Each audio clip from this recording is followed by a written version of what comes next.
heard them dividing my money while I pretended to sleep. That was the first truth of that night.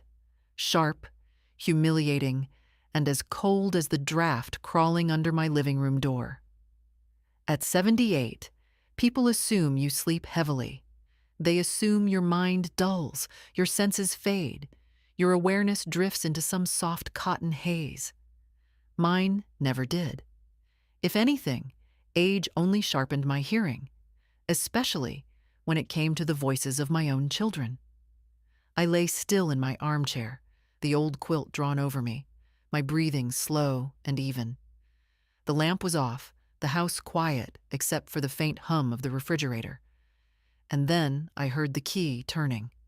Not knocking, not calling out, just letting themselves in. Daniel first. Then Courtney's hurried whisper behind him. Their footsteps hesitated as if making sure I was truly asleep. I felt, rather than saw, the moment they realized I wasn't in my bedroom. A pause. Then a sigh of relief. "She's out," Daniel whispered. "Good. Let's do this fast." Out, as if I were an appliance.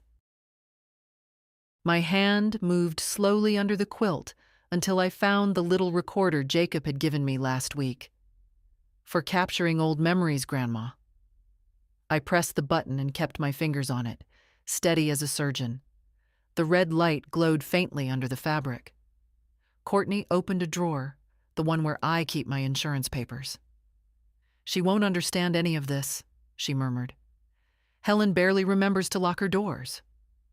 Helen, not Mom, not even Mother. I felt my jaw tense, but my breath remained slow. "It's better this way," Daniel said, his voice quiet but firm. "We'll get her to sign the new forms tomorrow. She won't read them. She never does. And once the house is in both our names, the rest will follow." A shuffle of papers. My papers. Courtney laughed softly. "God, imagine if she knew how much she actually has. She sits in this old chair eating soup, while half of this could buy us a second home." Half. A second home. Their shadows moved across the carpet, crossing in front of me. They never once looked down. They never imagined I was awake. Why would they? In their minds, I had been fading for years, smaller, slower, easier to bend. "She'll sign," Daniel repeated. "She always signs. And when the time comes, we'll handle the rest. It's not like Jacob will question anything." My throat tightened. Not from tears, but from something older and harder. The way betrayal fossilizes inside you. But I stayed motionless, my breath soft and steady, my recorder glowing under the quilt, catching every careless syllable. Then Courtney said something that sliced deeper than the rest. "She's lived long enough. She won't need all that money much longer." They went on, calculating, dividing, predicting my decline like it was scheduled on a calendar. I heard the zipper of my document pouch, the rustle of envelopes, the clink of my safe keys being tried one by one. I listened to my own children plan my disappearance from my own life. When they finally left, the house did not return to silence. It pulsed with a new awareness, an old woman awakening not from sleep, but from delusion. I opened my eyes in the dark and looked around my little room, its wrinkles and wear so much like my own. My hand closed around the recorder. For the first time in years, I did not feel fragile. I felt awake. Morning always tells the truth more plainly than night does. It doesn't whisper or hide behind shadows. It just stands in the doorway, pale and honest, waiting for you to face what you already know. When I opened my eyes, the first thing I felt was stiffness in my neck from sleeping in the armchair. The second, a quiet heaviness beneath my ribs.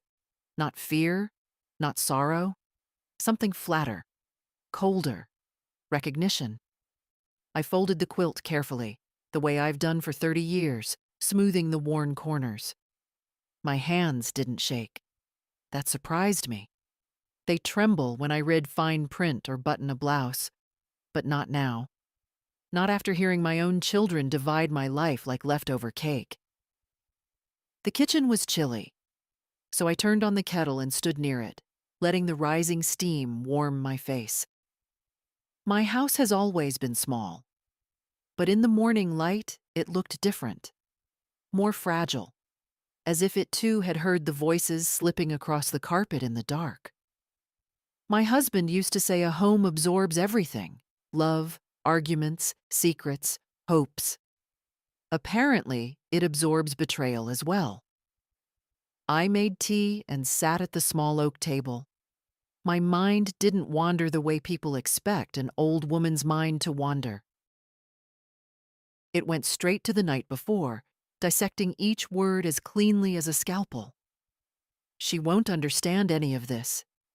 She always signs. She won't need the money much longer. How easily they said it.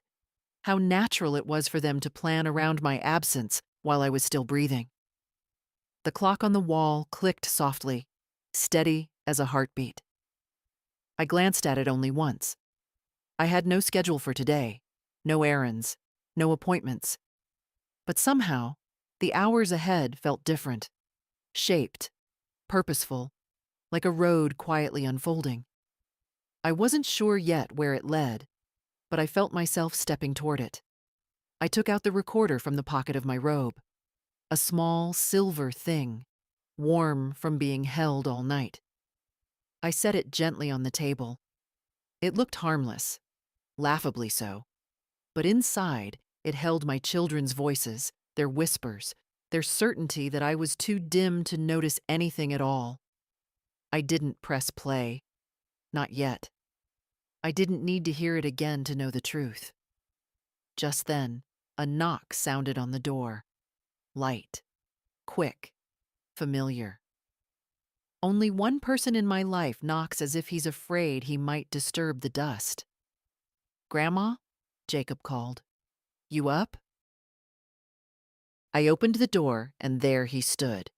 Tall, awkward in his college sweatshirt, hair uncombed, eyes bright with that earnest kindness young people don't even know they carry. He stepped inside and inhaled dramatically. "You made tea," he said. "Good, I didn't sleep much." That startled me. "Why not?" He shrugged. "Studying, and I kept thinking I should check on you today." My throat tightened, not from emotion, but from the strange gentleness of being considered. Daniel never stopped by without a reason. Laura never knocked softly. But Jacob came simply because he thought I might need him. Life isn't fair, but sometimes it hands you a single person who makes the unfairness bearable. We sat at the table. He talked about an exam he'd just passed, about a book he thought I'd like. I listened, smiling, my hands wrapped around my cup. I didn't tell him anything about last night. I couldn't. Not yet. He was too young to carry that weight, and besides, I needed my own thoughts to settle before I put them into anyone else's hands. Still, he noticed something. "You seem quieter today," he said softly. "Not in a bad way. Just different." I lifted my gaze to him. For a moment, I almost said everything. How his father and aunt had entered my home like thieves. How they had peeled away the last thin skin of trust I had left. How the recorder between us held the proof of it all. But instead, I touched his hand lightly. "Different can be good," I said. "Sometimes it means a person finally woke up." He nodded, not fully understanding, but willing to trust me anyway. That alone steadied me more than any long night's sleep could. After he left, the kettle whistled again, as if reminding me I'd forgotten to turn it off. I stood in the quiet kitchen and looked around my life. The photos on the wall, the chipped china, the curtains I'd sewn myself decades ago. Everything felt both familiar and newly precious. Last night had shaken me, yes, but it had also drawn a line I could no longer pretend wasn't there. The world had shifted, and I would have to shift with it. But not loudly, not dramatically, just steadily, like the quiet settling of earth after an old river changes its course. I didn't press play on the recorder until late afternoon. Half the day passed with me drifting through my little house like someone listening for an echo, slowly, quietly, touching familiar things as if deciding whether they still belonged to me. The cup Jacob used sat in the sink, a faint ring of tea dried at the bottom. The chair where I'd slept still held the imprint of my body. The quilt lay neatly folded over the armrest. Nothing looked different, but everything felt altered. Finally, I sat down, placed the recorder on the table, and clicked the button. Their voices spilled out immediately, low, confident, unhurried. Daniel's calm tone, Courtney's pointed whispers. I had expected the recording to shake me, but listening to it was like watching a storm from behind a sturdy window. The fear wasn't in the sound. The fear had already lived in me for years, quiet and constant. What I heard now confirmed something I'd been refusing to name. They hadn't lost respect for me last night. They had long since lost it. I had simply overheard the moment the illusion finally collapsed. I let the recording play through once. Then again. On the third listen, I didn't hear the words anymore. I heard patterns. The familiarity in Daniel's tone when he said, "She always signs." The casual cruelty when Courtney laughed about my savings. The way neither of them hesitated. No guilt, no second thoughts. Just a plan. A plan they'd probably rehearsed. I turned the recorder off and set it aside. The quiet pressed in around me, thick as wool. I wasn't angry, not yet. Anger is sharp, bright, quick. What I felt was older and more settled. A kind of clarity. For years I'd believed I was being generous, helpful, supportive. A good mother, even if imperfect. When my son needed money for his business, I convinced myself it was natural to help him. When my daughter needed a short-term loan, I told myself it was family duty. When they came to me with papers, tax forms, insurance updates, refinancing documents, I signed because I trusted them. Or perhaps because trusting them was easier than imagining they could take advantage of me. But I also knew the truth, quietly, like a whisper under the floorboards. I'd known it long before last night. I just didn't want to look directly at it. Sometimes you love people so deeply, you refuse to see the shape of the knife in their hand, even as it glints right in front of you. I stood and walked to the window. Outside, the street was calm. The kind of calm a long neighborhood acquires.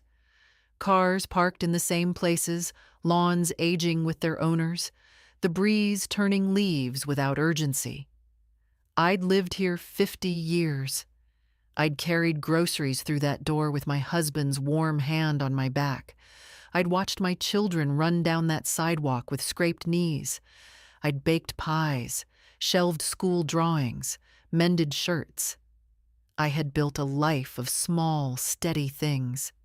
And last night revealed they saw none of it. They saw only the numbers attached to my name. The house felt too quiet, so I went to the bedroom and opened my closet. Among the old coats and scarves, tucked high on the shelf, was a metal box. I hadn't opened it in years. Inside were bank statements, notes I'd written to myself about accounts, documents from my husband's file. I held them gently, as if touching something sacred. These papers represented decades of careful decisions, savings scraped from small paychecks, investments my husband taught me to make. quiet sacrifices I never spoke about. My children knew pieces of this, but not the whole. They didn't know how much of myself had gone into preserving our home, our stability. They only saw what they expected to see: an old woman who could be guided, nudged, persuaded. I carried the box to the kitchen table, laid the papers out. For the first time in years, I examined every line, every number, every date. My husband used to say, "Money isn't about wealth, it's about control." Who holds it? Who depends on it? Who uses it as leverage? I realized, sitting there with the late sun creeping across my table, that I had given Daniel and Laura far more control than they ever earned. By evening, I put everything back in order and washed the teacup Jacob had used. His kindness lingered on the edge of my thoughts, a reminder that not all love turns selfish with age. I wasn't ready for confrontation. Not yet. But I wasn't afraid anymore either. I felt something steady settle into me, like a stone at the bottom of a river, unmoved by the current. They thought last night would be the beginning of my decline. They were wrong. It was the beginning of my awareness. People like to believe families fall apart in one dramatic moment: a shouted argument, a slammed door, a betrayal so loud the walls remember it. But in my experience, distance grows the way rust does. Quietly, slowly, then all at once you realize the foundation has thinned to paper. As I sat at the kitchen table the next morning, I let myself trace every step that had brought Daniel and Laura to that night. Their whispers over my sleeping body, their certainty that I existed only for their benefit. It didn't begin yesterday. It didn't even begin last year. The truth had been seeping in for decades. I thought first of Daniel because he was easier to understand. He'd been a serious, polite boy who adored his father. After my husband died, Daniel slipped into a role he didn't know how to fill: protector, decision-maker, the man of the family. But life has a way of twisting intentions. Responsibility turned into entitlement. Concern turned into control. Every time he told me, "Mom, I'll handle it," what he really meant was that I should step aside, trust his judgment, and stay quiet. And I did. For years. He'd come with documents too complicated for me, and I'd sign them because it felt like faith, not surrender. When he needed money for a business venture that failed after 6 months, I excused it. He's trying. When he snapped at me for buying a new heater without consulting him, I told myself he was stressed. When he began visiting only when something needed fixing, or when bills were tight, I convinced myself that adult children are simply busy, not drifting. Love can make a person blind longer than any illness. Laura was different, softer in voice, harder in her disappearances. My daughter held her resentment like a keepsake, never addressed, never explained, but always present. She blamed me for things I could never quite define. For working too much when she was a girl, for being too strict, for being too lenient, for having expectations, for having none. Every version changed depending on the season of her life. But she never forgot to say, "I'll pay you back, Mom," whenever she borrowed money. She just forgot the second half of that sentence afterward. Her visits were always framed as kindness, checking on me, bringing flowers she'd bought with my own loans. Yet her eyes always drifted toward the cabinets where I kept documents. She'd ask about my accounts with feigned casualness. "You should let me manage things. It's safer." Safe for whom, she never clarified. I let all of it happen. I let it because I remembered their small hands in mine, their scraped knees, the nights they cried over heartbreaks, The birthdays when they climbed into my lap to blow out candles. I let it because the alternative, admitting they no longer saw me, felt too brutal to bear. It's strange how a parent's memory clings to what was long after the children have left it behind.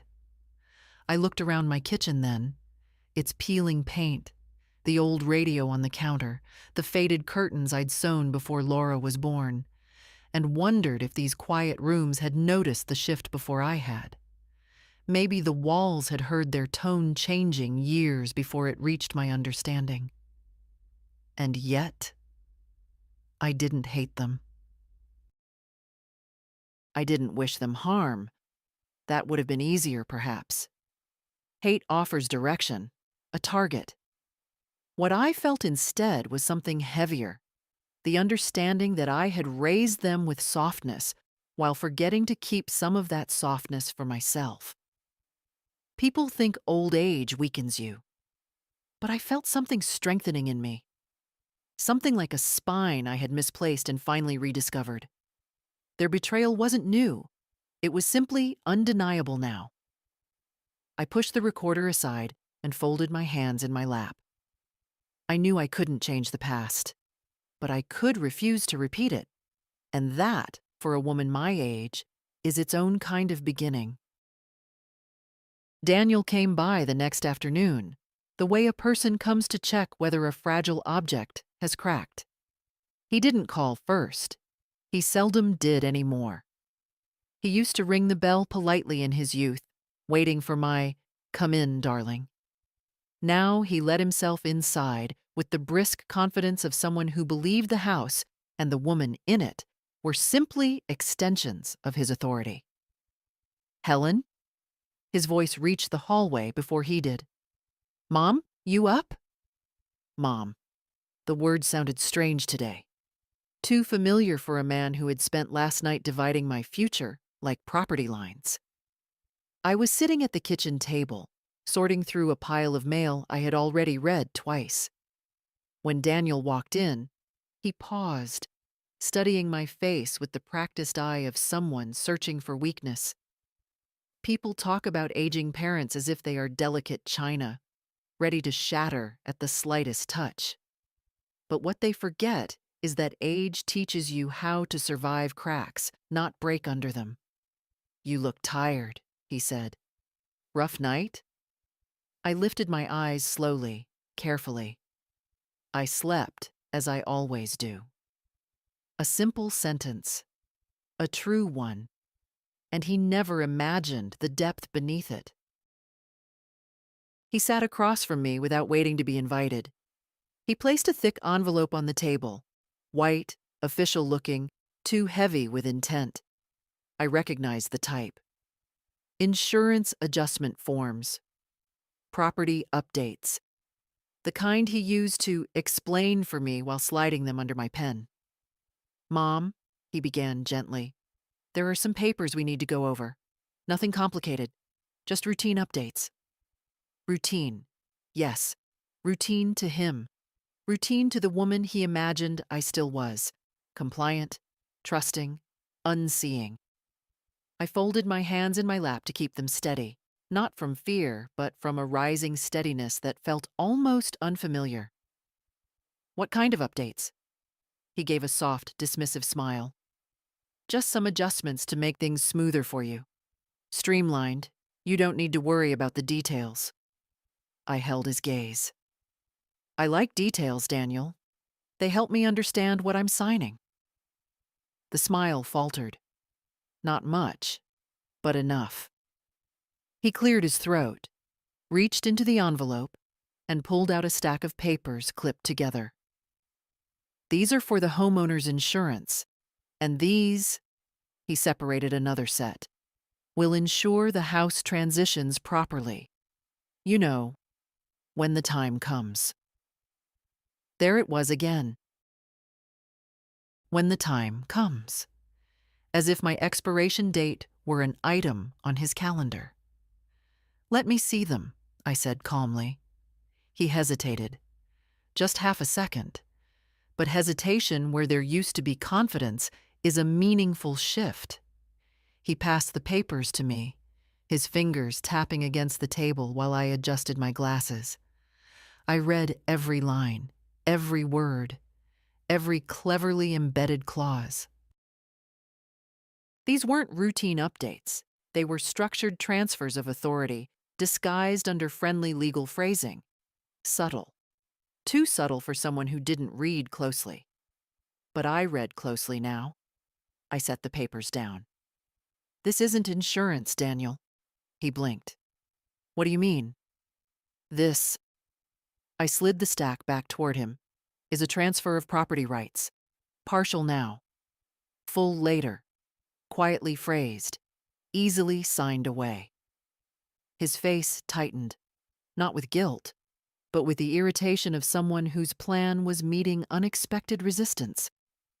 Mom, he said, leaning forward, you're overthinking this. I'm trying to help you. These documents are to protect you. I looked at him for a long, quiet moment. The boy he once was drifted through my memory, the one who cried when his goldfish died, who held my hand crossing the street. But the man before me was different. Sharper. Certain he knew better. I appreciate your concern, I said softly, but I'll need time to review these. Carefully. Preferably with someone who can explain every line. His jaw clenched. A lawyer? Mom, that's unnecessary. To you, perhaps, I replied. Not to me. The silence between us thickened. He wasn't accustomed to being questioned. He wasn't accustomed to me requiring anything beyond his opinion. Finally, he gathered the papers with a stiff motion and shoved them back into the envelope. Fine, he said. Take your time, but don't make this harder than it needs to be. I smoothed the tablecloth with my palm. Hardness isn't always a choice, Daniel. Sometimes it arrives on its own. He looked at me then, not with tenderness, not with anger, but with calculation, measuring, evaluating, reconsidering his approach. I'll come back tomorrow, he said, standing. We'll finish this then. When the door closed behind him, the house exhaled as if it had been holding its breath. I sat alone at the table, listening to the quiet hum of the refrigerator. I didn't tremble. I didn't cry. I only felt the certainty deepen inside me. Quiet, firm, immovable. They expected the same mother they'd always known. But that woman was gone. The next morning began with a decision I didn't announce to anyone, not even to myself out loud. I simply woke, washed my face, put on a clean sweater, and laid out every folder of documents I owned onto the kitchen table. Pages with faded ink, notarized forms from decades ago, bank statements my husband once organized with careful notes in the margins. I smoothed each sheet with the palm of my hand, feeling the weight of years layered between them. Not fear, not confusion, preparation. By 10 o'clock, I had dressed and locked the front door behind me. The walk to the bus stop was slow but steady. I held the rail firmly as I climbed aboard. The driver nodded at me with the polite warmth strangers often give to elderly women. If only he knew I wasn't fragile today. I was deliberate. The law office sat 2 blocks from the town library, in a modest clay brick building that looked more tired than old. I had been there only once since my husband died. The receptionist glanced up with a practiced smile. Good morning. Do you have an appointment? No, I said, setting my purse gently on the counter. But I need one today. Perhaps it was the firmness in my tone. Perhaps it was the slight tremor of urgency beneath it. Whatever she saw, it made her expression soften. Let me check, she murmured, tapping at her keyboard. Mr. Bennett can meet with you in 15 minutes. 15 minutes. Enough time to sit, to breathe, to remind myself I was not doing anything wrong. Protecting one's life isn't rebellion, it's responsibility. When I entered his office, Mr. Bennett rose from behind his desk. He'd aged since I last saw him, his once dark beard now mostly gray, glasses a little thicker, but his eyes remained sharp. "Helen?" he said kindly. "It's been a long time." "Yes," I replied, lowering myself into the chair, "and I'm afraid I should have come sooner." He waited, not impatiently, attentively. That alone almost unraveled me. How strange it felt to be listened to. I reached carefully into my purse and took out the recorder. I set it on his desk between us. "I need to secure my home," I said quietly, "and my accounts, and I need to do it without my children being able to undo anything." He didn't ask why. He pressed play. The room filled with Daniel's voice first, calm, assured, entitled. Then Courtney's whisper, the rustle of papers, the stark certainty in their tone. I kept my eyes on my folded hands while Mr. Bennett listened, his expression tightening in places, his jaw shifting in others. When the recording ended, he exhaled slowly. "Helen," he said, choosing his words with the same care a surgeon chooses instruments, "you've brought me clear evidence of intent to manipulate your assets. You did the right thing coming here." "I should have come years ago," I murmured. He shook his head. "It's not too late. You're competent. You're in full control. And you have options." Options. The word settled into me like a warm stone. He explained carefully how we could revoke all informal permissions, remove shared access, create an irrevocable trust to protect the house and investments, assign a long-term agent of my choosing, and craft directives that could not be overridden without court intervention. Everything he said made sense. Everything sounded like a door I hadn't realized I could close until now. "I want Jacob to be the beneficiary," I said finally, "but not responsible for managing anything yet. He's too young." Mr. Bennett nodded. "We can structure it that way." "And I want Daniel and Laura removed from any authority." "That," he said calmly, "is absolutely your right." When I left the office, the air outside felt different, lighter somehow. The sun had come out from behind the clouds, shining faintly across the pavement.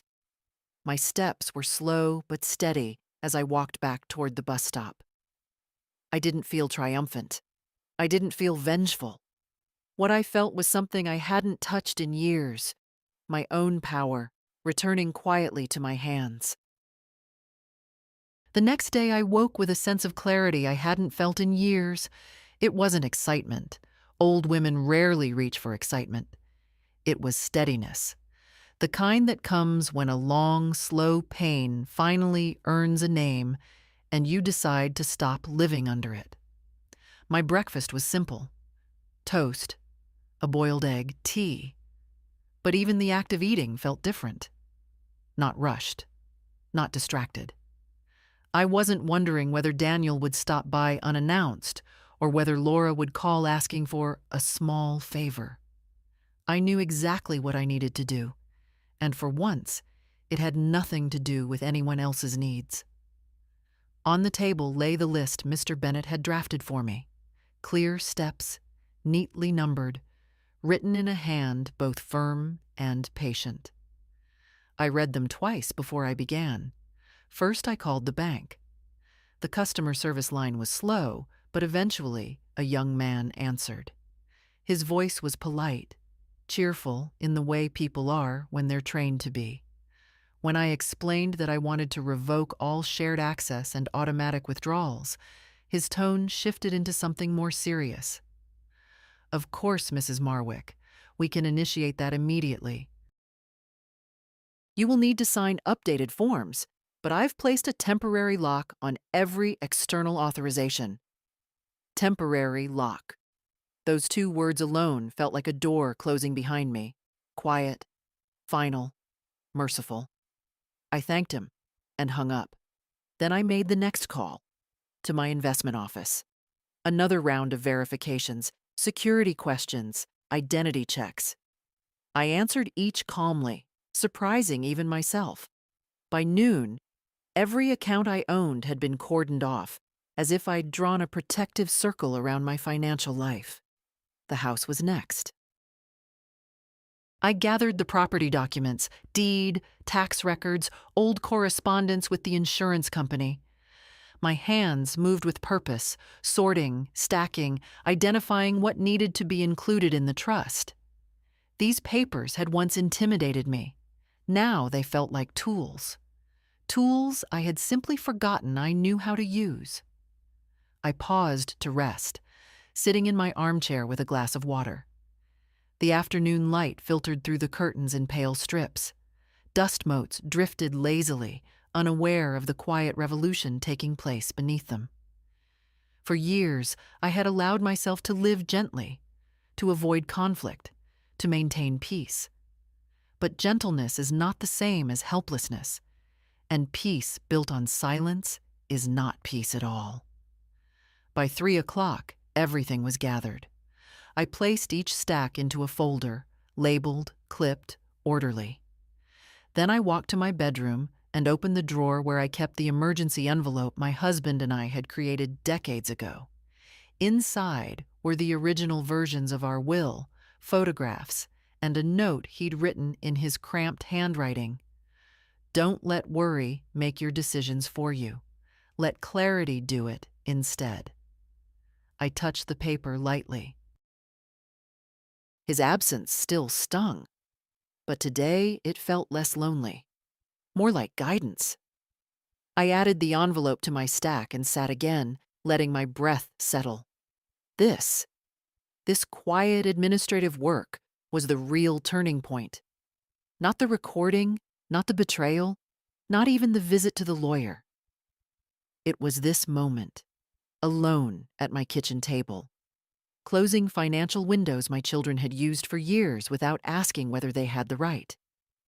It wasn't revenge. It wasn't anger. It was the simple act of reclaiming what had always been mine. When evening softened the edges of the room, I placed every prepared folder into a large canvas bag. Tomorrow, I would return to Mr. Bennett to finalize the trust. Tomorrow, the lines of possession would shift permanently. Tonight, the house felt different. Not safer, simply more mine. The kind of quiet that follows a storm not because it passed, but because I finally stepped out of its way. Laura arrived the next morning without calling ahead. She never called first, not because she was spontaneous, but because she assumed I would always be here, always available, always open like a shop with a broken lock. I heard her heels on the walkway before she reached the door. Sharp, hurried steps, impatient even with the pavement. When I opened the door, she swept inside with that familiar blend of perfume and entitlement. "Mom," she said, kissing the air beside my cheek. "You look pale. Are you eating? You haven't been answering your phone." I had answered every necessary call. Hers simply wasn't one of them. "I'm fine," I said, stepping aside. "Come in."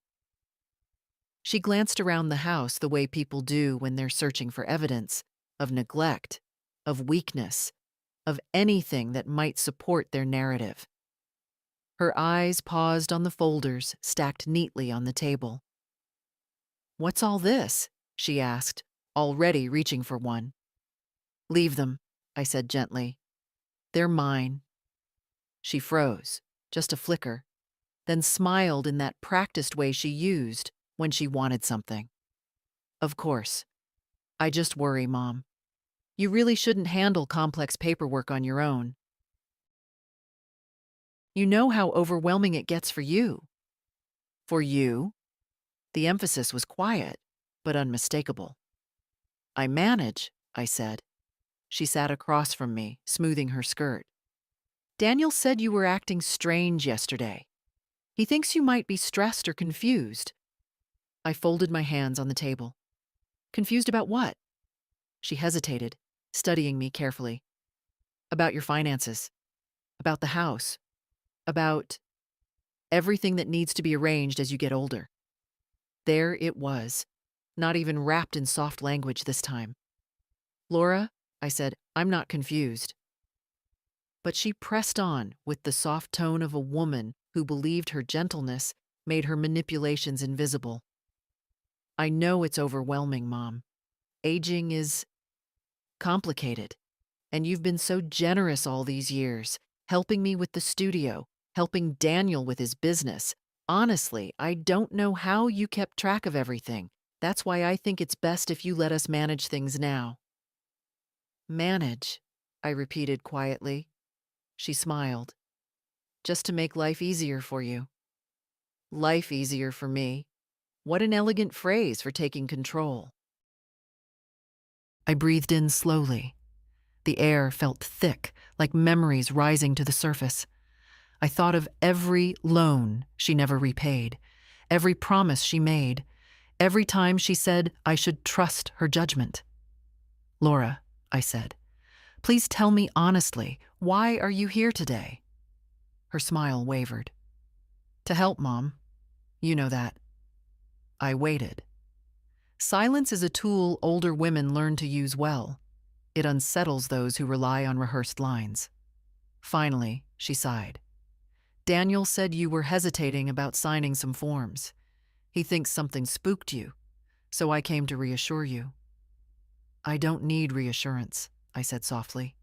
I need honesty. She blinked. What's that supposed to mean? It means, I said, feeling my voice steady as stone, that I know you and your brother have been discussing my affairs without me, and I know what you intend. For a moment she looked stunned. Then her expression shifted, quickly, expertly, into wounded innocence.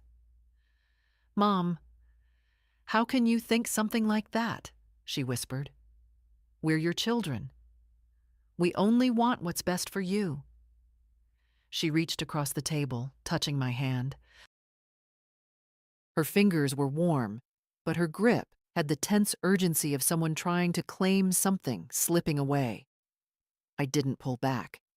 I simply looked at her, really looked, and saw the truth that had been growing for years. You want what's best for yourselves, I said quietly. She flinched as if struck. That's not fair. Maybe not, I said, but it's accurate. She withdrew her hand slowly, confusion and irritation flickering across her face. Like a child denied a treat she believed already promised. I stood, gathering the folders before she could reach for them again. I'll handle my own affairs, I said. Please respect that. She rose too quickly, her chair scraping the floor. Mom, you're making a mistake. You're pushing us away. I met her eyes, calm as morning light. No, Laura. I'm simply stepping back into my own life. She stared at me for several long seconds, uncomprehending. Then she picked up her purse, muttering something about stress and stubbornness, and left without looking back. When the door closed, the house fell into soft silence. Not loneliness, just space. Finally, mine again.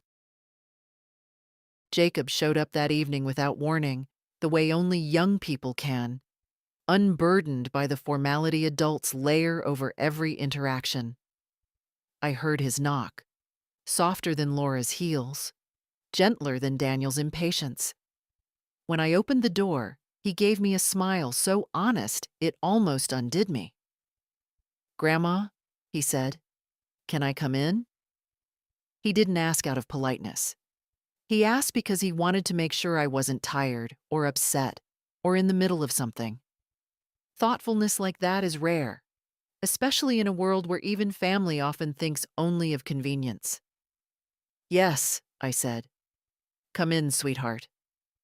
He stepped inside and shrugged off his backpack, letting it drop by the door. He never asked where to put it. He just placed it gently in the same spot every time he visited, as if claiming a small corner of the house as his own. I noticed immediately that something was on his mind. He paced toward the kitchen, then hesitated halfway, turning toward me instead. "You sure you're okay?" he asked.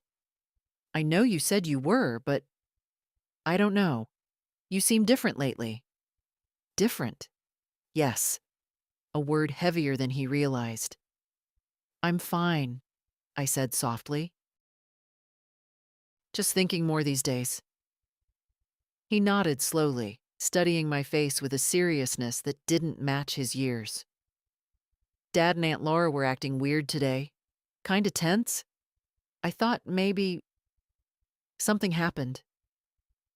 I turned away from him to pour tea, not to hide anything, just to give myself a moment. His concern felt like a warm hand on the back of my ribs, steadying me in a place long hollowed out. "They're dealing with their own worries," I said. "You don't need to get caught in it." He pulled out a chair and sat down. "I'm not caught in anything. I just care. You know that, right?" I set a cup before him. His fingers curled around it, and for a moment, he looked like a child again. The boy who used to sit at this very table drawing rockets on napkins, feet not yet touching the floor. "Of course I know," I said. "You're the one person who visits because he wants to, not because he needs something." He blinked, startled. "Is that what Dad does? Comes only when he needs something?" The question was too sharp for his age. Not dangerous, just painful. I chose my answer with care. "Your father has a lot on his plate," I said. "And sometimes he forgets that other people have lives of their own." Jacob looked down at his tea, turning the cup slowly between his palms. "Mom says he's stressed. Aunt Laura, too. But sometimes it feels like they make things harder than they need to be." The honesty of youth. Simple, clean, unvarnished. He glanced up again. "Did they upset you?" I met his eyes. They were his grandfather's eyes, steady, gentle, unwilling to look away from truth. "They tried," I said, "but it didn't work." He smiled faintly, a mix of pride and relief. "Good. You're tougher than they think." Tough. I never thought of myself that way. But maybe toughness doesn't always shout. Maybe it whispers, stands steady, refuses to bend even when the wind insists. Jacob talked then about school, about a small scholarship he hoped to win, about a professor who encouraged him.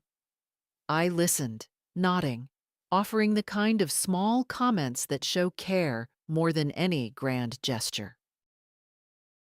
His voice warmed the house in a way nothing else had in weeks. When he finished his tea and stood to leave, he hugged me without hesitation. Arms warm, firm, real. "Grandma," he said quietly, "if you ever need anything, anything at all, just tell me, even if it's not easy." My throat tightened. I touched his cheek lightly. "I know," I said, "and that means more than you realize." After he left, the house settled around me. The silence wasn't heavy this time. It was peaceful, like the soft exhale after realizing something true. I wasn't alone in every way that mattered. And tomorrow, the next steps toward reclaiming my life would feel a little less heavy. They came together the next afternoon. Daniel first, tight-jawed and purposeful, and Laura a few steps behind, her arms crossed like a shield. I saw their silhouettes through the frosted glass before they knocked. There's something unmistakable about the posture of people who have already decided what they deserve. I opened the door before they could ring again. "Mom," Daniel said, his tone clipped. "We need to talk." Of course they did. People who try to control you always need to talk. But what they really mean is, Sit down and accept what we've already decided. Come in, I said, stepping aside. They entered like two lawyers preparing for closing statements. No warmth, no pause to take in the room. They walked straight into the kitchen, their battlefield of choice, and sat opposite me without waiting to be offered chairs. Daniel placed a folder on the table. Not the same one as before. Thinner. More urgent. "Mom," he began, "we're worried." Laura nodded, her expression arranged into a careful mask. "You've been acting secretive and scattered. It's unlike you." I folded my hands in my lap. "In what way?" Daniel leaned forward. "You won't sign the documents. You're making changes to your accounts. The bank called me today." "The bank should not have called you," I said quietly. That startled him. It flashed across his face, a brief, involuntary crack in his certainty. "Well," he said, recovering, "they reached out because you've always had me listed as a secondary contact." "I've corrected that," I said. Laura's breath hitched, barely audible. She exchanged a look with Daniel, a small, quick, panicked thing. "Why would you do that?" she asked. "We're your children. We're supposed to help you." I met her gaze. Help me do what exactly? Silence. The kind that grows thick, takes shape, and demands honesty none of them were prepared to give. Daniel opened the folder and pushed a set of papers toward me. "Mom, this is getting out of hand. We've talked about it. Laura and I both agree you need support managing things now. We can't let you risk making mistakes that could affect all of us. All of us." There it was again. Their truth, dressed as concern. "And," he added, "we think it's time you let us take over certain responsibilities. Financial ones. Legal ones. Routine things." Routine. The same word he used days earlier. Laura clasped her hands together, overplaying sincerity. "We love you. This isn't about control. It's about making sure the future is stable. For the family." The family. Meaning themselves. I looked down at the papers. Even without reading them closely, I recognized the structure. Authority transfers, access permissions, durable power of attorney. Loopholes large enough for them to walk through carrying everything I owned. "Did you bring these for me to sign today?" I asked softly. Daniel exhaled, frustrated. "Yes. It shouldn't be complicated, Mom. We don't want to argue. But we can't keep doing this song and dance. It's time to be practical." Practical. Such a clean word. Such a dangerous one. I slid the papers back across the table. "I won't be signing anything." Laura stiffened. Daniel's jaw set. The tension rose like steam from a boiling pot. "Mom," he said, his voice tightening, "don't do this. You're being unreasonable." "No," I replied, my tone steady as a winter branch. "I'm being aware." Laura's composure cracked. "Do you even understand how much responsibility you're putting on us? How stressful this is?" I looked at her gently, truly gently. "You seem stressed because you're not getting what you expected." The silence that followed was sharp enough to cut.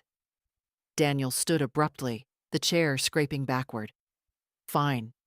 If you want to be stubborn, we can't stop you. But don't blame us when things fall apart."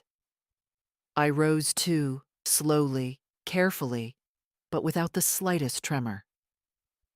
"I've managed my life for 78 years, I said. I think I can manage whatever comes next." They didn't answer.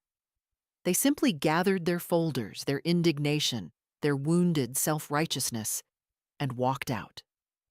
When the door closed, the house felt lighter. Not safer. Just honest. Finally honest.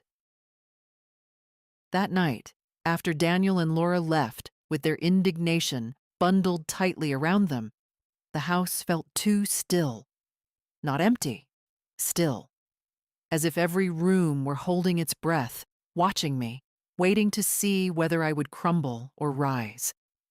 I didn't crumble, but I did sit down on the edge of my bed and allow myself something I had resisted for years, a moment of quiet breaking. It wasn't dramatic. No sobbing into my hands, no shaking shoulders. Just a slow, warm stream of tears sliding down my cheeks, the kind that come only when a truth has finally settled somewhere deep and refuses to be pushed away anymore. I didn't even bother to wipe them. Tears aren't shameful at my age. They are simply the body's way of emptying out whatever has been carried too long. I cried for the children I once had, kind, uncertain, eager to please. I cried for the mother I used to be, the one who believed that giving endlessly was the same as loving. I cried for the years I spent smoothing things over, cushioning their disappointments, softening their lives with pieces of mine. Mostly, I cried because I finally understood something I had not wanted to admit. They loved the idea of me, not the woman I am. The idea of a mother who would always sign, always agree, always stay quiet. When the tears finally stopped, I sat very still, feeling an unfamiliar calm spread through me, the way a winter evening settles after snowfall. Soft, cool, but peaceful. Crying didn't weaken me. It emptied the space I needed for clarity. I rose and went to the mirror. My reflection looked the same as always. Silver hair pinned neatly, lines around the mouth softened by time, eyes dark and steady. But something beneath the surface had changed. I recognized myself again. A woman who had lived a whole life, not a shadow waiting to be written over by others. Sometimes the deepest strength hides behind the simplest gestures. Boiling water for tea, smoothing a pillow, folding a sweater with careful hands. I did all of these as the evening grew quieter. My movements were slow but intentional, grounding me in the present moment. Around 9 o'clock, I opened the window to let in the cool air. Outside, the streetlights glowed faintly, casting long shapes across the pavement. I listened to the familiar creaks of my house, old wood settling, pipes sighing, the gentle hum of the heater. Sounds I used to interpret as loneliness now felt like companionship. This house had held me through grief, celebration, seasons of fear and hope. It knew me better than my children did, and tonight, it felt like it was standing with me. I returned to the kitchen and looked at the folders still stacked neatly by the telephone. Tomorrow, Mr. Bennett would finalize everything: the trust, the transfers, the protections, the legal boundaries no one could cross. My life, the part still within my power, would be secured. But tonight wasn't for planning. Tonight was for understanding. I sat in the armchair, pulled the quilt over my legs, and closed my eyes. Not pretending this time, just resting, letting my breath settle into its natural rhythm, letting the truth of the last several days sink into my bones without resistance. I wasn't losing my family. I was simply seeing them clearly. There is a difference, and recognizing that difference didn't feel like defeat. It felt like stepping into a long-awaited honesty, quiet, steady, and mine alone. By morning, the heaviness that had followed me for days felt quieter, as though it had finally settled into a place where it could no longer reach my throat. I moved slowly, but not from weakness. My steps had purpose now, each one anchored by a decision I had spent years avoiding. I made tea, buttered a slice of toast, and sat for a moment in the kitchen's soft morning light. The house felt almost alert, listening, as though it knew what today meant.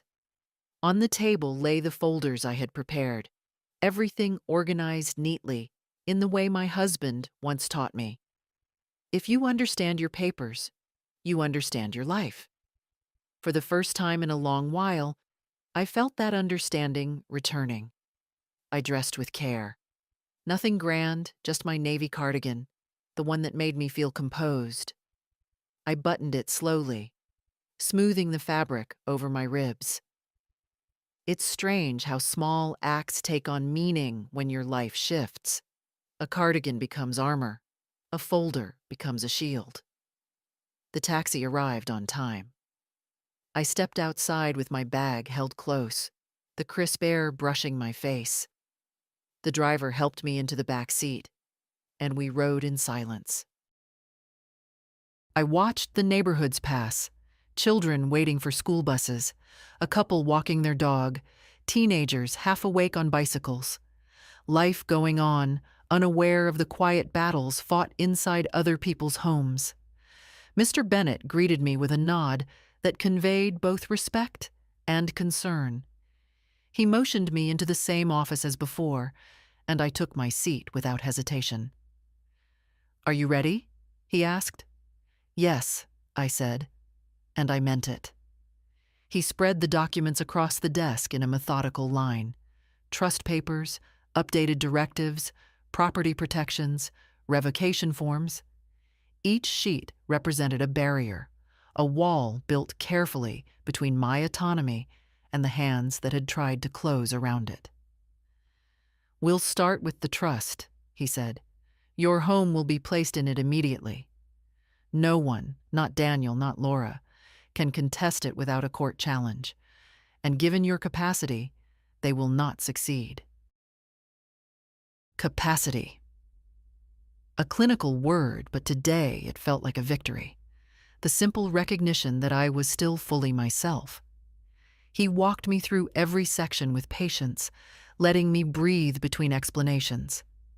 I read every paragraph, letting the meaning sink into me slowly, like sunlight warming an old stone. When I signed the first document, my hand didn't tremble. It moved with the steadiness of a woman reclaiming pieces of herself she hadn't realized she'd given away. One signature after another, quiet strokes of ink, deliberate, final. Next came the financial protections, removing all points of access, redirecting everything through the trust, and assigning Jacob as future beneficiary. "He doesn't need to know any of this yet," I said. "He's too young to carry that responsibility." "And he won't," Mr. Bennett replied. "Not until long after these decisions protect you." We continued, document after document, until the last signature dried beneath my pen. When it was done, the desk felt lighter, and so did I. Mr. Bennett leaned back, studying me. "How do you feel?" I considered the question, not triumphant, not vindictive. Those feelings belonged to people who sought battles. I sought peace.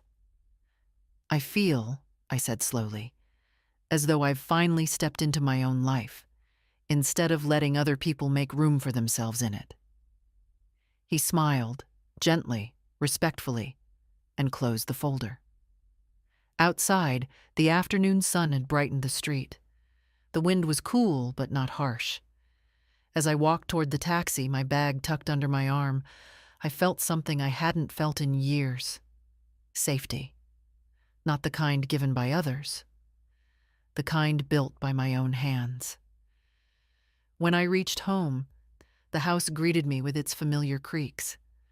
I set my bag on the table, took a deep breath, and allowed a small, quiet smile.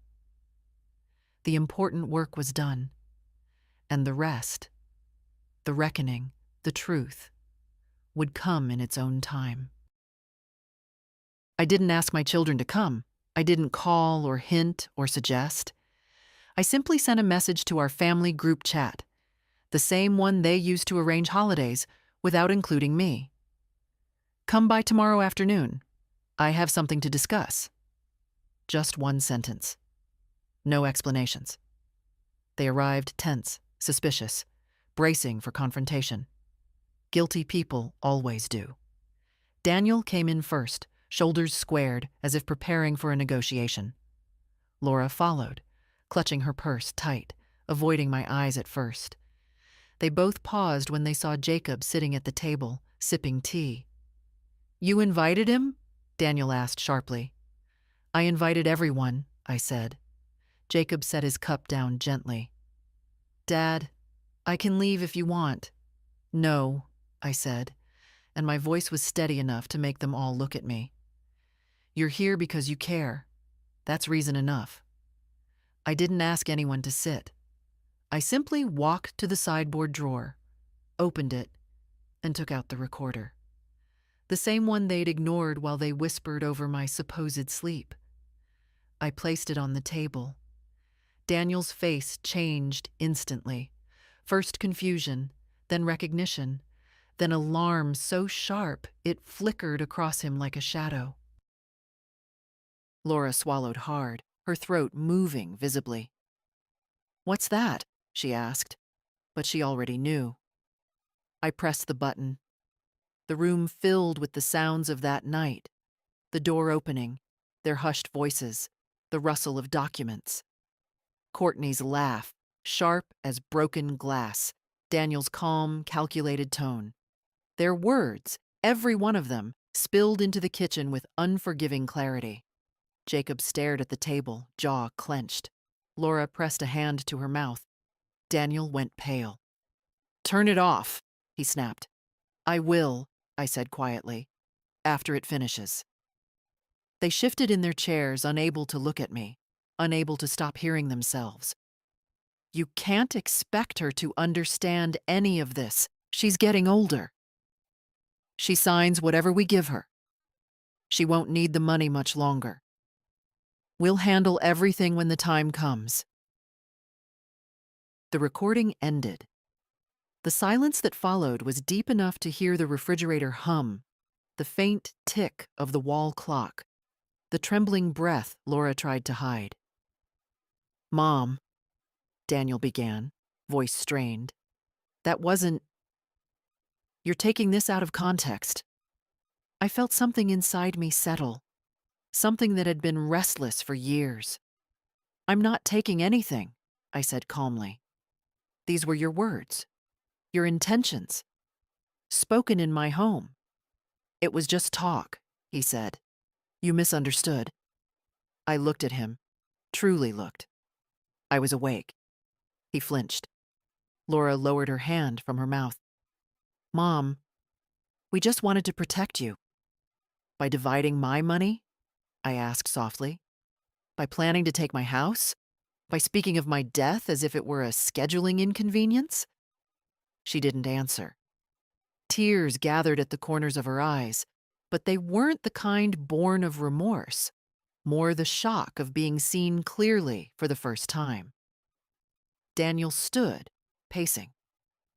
Fine. We handled it badly. But you needed help. You do need help. I needed respect, I said. And honesty. And neither of you gave me that. Jacob looked up suddenly, eyes bright with anger he was trying hard to contain. Dad? How could you? Daniel's breath caught. He opened his mouth, closed it, then finally sat again, defeated by something he couldn't argue with. His own voice played back to him. I picked up the folders from the counter and placed them on the table. These are the updated documents, I said. The trust is established. The house is protected. All access to my accounts has been revoked. And you, I looked from one to the other, no longer have any authority over my affairs. Laura gasped softly. You actually did it. Yes, I said simply. Daniel stared at me, something like fear flickering across his expression. Not of losing my money, but of losing the version of me he had depended on. Mom? he whispered. You didn't have to go this far. I did, I replied, because you went much farther. No shouting followed, no storm, no dramatic exit. Just three people facing a truth they thought an old woman would never uncover, and one old woman who finally stopped pretending not to see. For a long moment after my words settled, no one spoke. The air in the room felt dense, as if every molecule had stopped moving, listening for what might follow. But nothing followed. I wasn't interested in speeches, apologies, or explanations. I had spent a lifetime absorbing those. Today was for clarity, not comfort. Daniel was the first to find his voice. So that's it? He asked quietly, though there was a tremor behind his calm. You're just cutting us out? I considered his question. No, I said. I'm not cutting you out. I'm drawing a boundary you never expected me to have. He stared at the folders as if they were weapons. Maybe to him they were. Papers that ended a kind of quiet authority he had been building for years, convinced I didn't notice, or didn't mind, or couldn't stop him. You don't trust us, Laura whispered. Her voice sounded small, not like a child's, but like someone who'd just realized the room she thought she controlled belonged to someone else. She touched the back of a chair for balance. I trusted you both longer than was wise, I said gently. Laura lifted her gaze. We're your children. Yes, I replied. And that's why this hurts. But being someone's child doesn't grant ownership of their life. Daniel pressed his palms against the table. Mom, listen. You're making permanent decisions, legal ones. You should think. I have thought, I said, longer than you know. He exhaled sharply, looking around the kitchen as if searching for something familiar to anchor himself. But everything here belonged to me. Every photograph, every chipped cup, every line of worn tile. And for the first time, he seemed to recognize it. Laura sank into a chair. Her mascara smudged, but she didn't bother wiping it. So what happens now? She asked softly. Are we just spectators in your life? I sat down opposite her. You're my children. You may visit. You may call. You may be part of my days if you choose to come without demands or expectations. But you will not manage my home, my finances, or my decisions. That part of your involvement is over. Daniel rubbed a hand across his face, frustration and something like grief battling beneath his skin. I was trying to help you. By planning my death? I asked. He winced. That wasn't. You're twisting it. No, I said. I'm repeating it. He had no answer for that. Jacob cleared his throat, the only calm presence among us. Grandma's not alone, he said quietly. She's capable, and she's allowed to protect herself. Laura turned to him, startled by the gentle firmness in his voice. Jacob, this isn't your place. He met her eyes. Maybe not, but I'd like to believe in a family that cares more about the person than the inheritance. Her mouth opened, then closed again. Daniel stood abruptly. Fine, he said. You've made your point. We won't sign anything. We won't push. But don't expect us to sit here and pretend this is normal. I don't expect anything, I said. Expectation is what led us here. He gathered his coat, movement stiff. Laura rose slower, as if her legs resisted the truth she stood in. They walked to the door without ceremony. No hugs, no reassurances, no final stabs disguised as concern. Before stepping outside, Laura paused. Mom, if you ever need anything, I'll ask, I said. If I need anything. She nodded, a small, uncertain motion, then followed her brother out. When the door closed, I didn't collapse. I didn't tremble. I didn't feel triumphant. I simply breathed. The house felt different, not fragile, but settled. Everything loose had been gathered. Everything hidden had been named. Everything threatened had been protected. I walked to the kitchen table, touched the folder edges lightly, and felt a quiet certainty move through me. I had done exactly what needed to be done, not out of revenge, out of respect, for the life I still had and the woman I still was. After Daniel and Laura left, the house fell into a stillness that felt almost ceremonial. Not empty, not abandoned, simply cleared, as though someone had swept out all the stale air I'd been breathing for years and opened a window to something honest. I stood in the middle of my kitchen, hands resting lightly on the back of a chair, letting the quiet settle around me. I didn't feel victorious. Victory belongs to people who fight battles loudly. What I felt was steadier, deeper, something that rose from the quiet folds of my years. I felt intact. Intactness is an underrated triumph. I brewed a fresh pot of tea, the steam curling gently like threads of thought. I took my cup to the living room and sat in the armchair where everything had begun.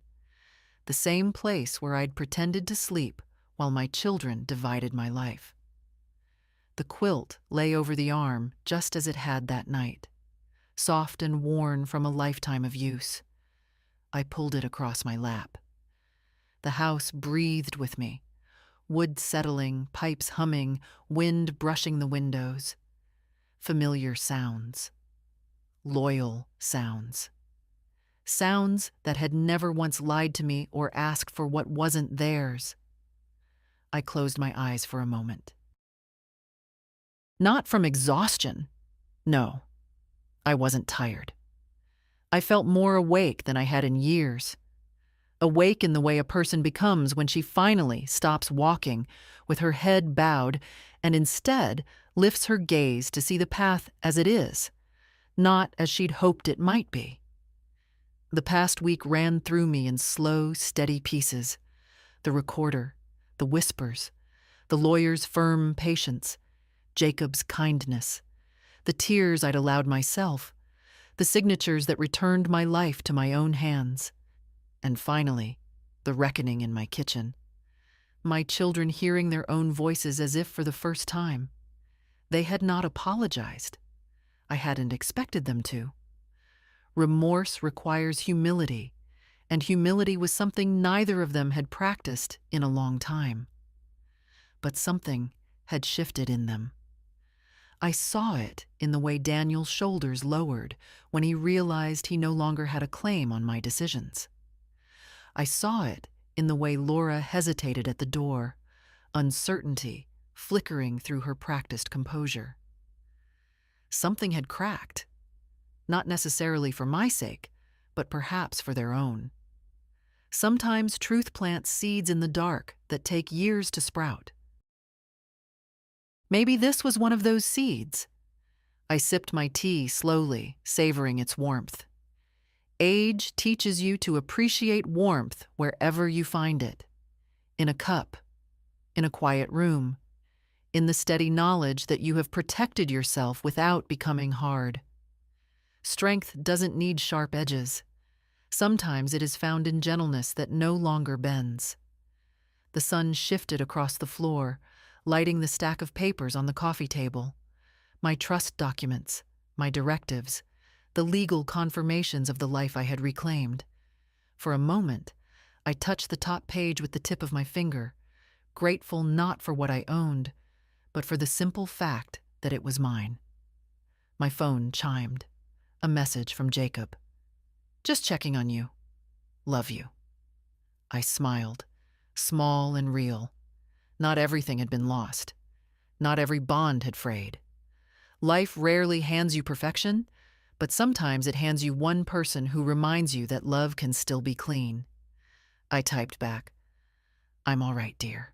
Love you too. Then I set the phone aside and breathed in the late afternoon quiet. This was my life.